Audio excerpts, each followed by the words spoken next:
Is there a contradiction in the Bible regarding how much King David paid for the threshing floor where he built an altar to Adonai? Hey everybody, I'm Dan McClellan. I'm a scholar of the Bible and religion. Let's take a look at a video. In 2 Samuel 24:24, David pays a man 50 shekels of silver for his threshing floor and the oxen. But then in 1 Chronicles 21:25, it says that David paid this same man 600 shekels of gold for the place. So according to Samuel, David paid only 50 shekels of silver, but Chronicles said he paid 600 shekels of gold, two very different sums of money. Readers have recognized this discrepancy between these two accounts for thousands of years, and there have been a few different ways that they have sought to try to harmonize them. So for instance, in the Septuagint, the ancient Greek translation of the Hebrew Bible, they alter the text a little bit in 2 Samuel 24:24, because there it says David bought the threshing floor and the oxen for 50 shekels of silver. And if you go look in the Septuagint, it adds something so that it says David bought the threshing floor for a price and the oxen for 50 shekels of silver, to make it sound like the text does not actually identify the price that was paid for the threshing floor. In the medieval period, we have Pseudo-Rashi, who says that the 50 shekels of silver is actually the cost for each of the 12 tribes of Israel, and 50 times 12 is 600, and so you just have to ignore the difference between the value of silver and gold, and you have the exact same prices. And this creator is going to offer their own attempt to harmonize these two passages. But hold up just a minute. Pay very close attention to the details. Samuel says that David paid 50 silver shekels for the threshing floor and the oxen, whereas Chronicles says that he paid 600 gold shekels for the place.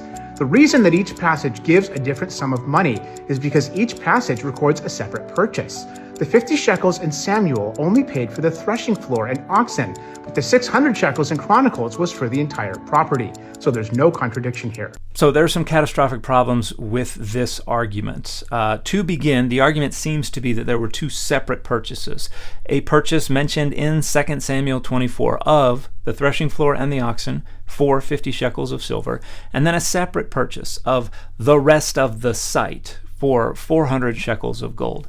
And the first problem is that the main thing that was sought after was the threshing floor, and the notion that all of the rest of the site was valued at more than 12 times the main thing that was being purchased doesn't really make much sense. But there are bigger problems than that, because when it refers to the site in 1 Chronicles 21:25, that's the Hebrew word makom, the place, and this very clearly is a reference to the place that includes the threshing floor. In other words, this purchase included the threshing floor, and we know this because in verse 22, David says, "Give me the site or the place of the threshing floor, makom hagoren," which can either mean the place that pertains to, the place associated with the threshing floor, meaning the threshing floor and the rest of the property associated with it, or it can mean the place that is constituted by the threshing floor. In other words, the property that makes up the threshing floor. Either way, the threshing floor goes with it. And so if these were two separate purchases, then the threshing floor was purchased twice. But there's an even bigger problem. Both of these different references, one to the threshing floor and one to the place of the threshing floor, occur embedded within the same dialogue, where David says, "Sell me X so that I may build an altar to Adonai so that we can put a stop to the plague among the people."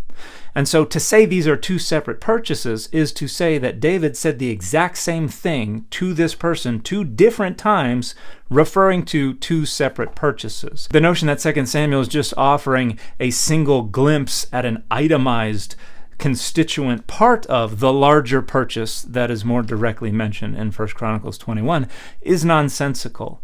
So David did not say the exact same thing to this person two different times, each time referring to a different facet of the purchase. What happened is that the editor of Chronicles, who was working from the manuscript of 2 Samuel, altered the price, and most likely because they recognized that this was directly parallel to Genesis 23 and to Abraham's purchase of the cave of Machpelah from the Hittites. But Abraham paid 400 shekels of silver for the cave of Machpelah, and so the editors of 1 Chronicles, recognizing that the temple site was much more important, needed to elevate the cost over and above the value that Abraham paid. So they escalated things to 600 shekels of gold. So is it possible that these two texts describe two separate transactions, one for 50 shekels of silver and another for 600 shekels of gold? Sure, lots of things are possible. Is it plausible? No. Is it probable? Of course not. This is very clearly an editorial change that resulted in this contradiction that people have tried to resolve in a variety of different ways. But attempts to resolve this always require ginning up scenarios that are not in evidence, and usually that are not plausible at all, in order to try to make people who already want these texts to agree feel justified in the dogmatic belief that they agree. And one of the biggest ironies of this is that you have to basically say the text is wrong in order to say that they both refer to the same single historical event. Because one of these descriptions has to be wrong for this to plausibly describe two separate transactions wherein David paid 50 shekels of silver for the threshing floor and the oxen, and David also paid 600 shekels of gold for the rest of the property. You can't get there from the two texts. One of those texts has to be wrong. So in this twisted way, one of the texts has to be in error in order for the texts to be inerrant. And this just demonstrates the dogmatism and the mental gymnastics that are required to make these apologetic arguments sound the least bit plausible.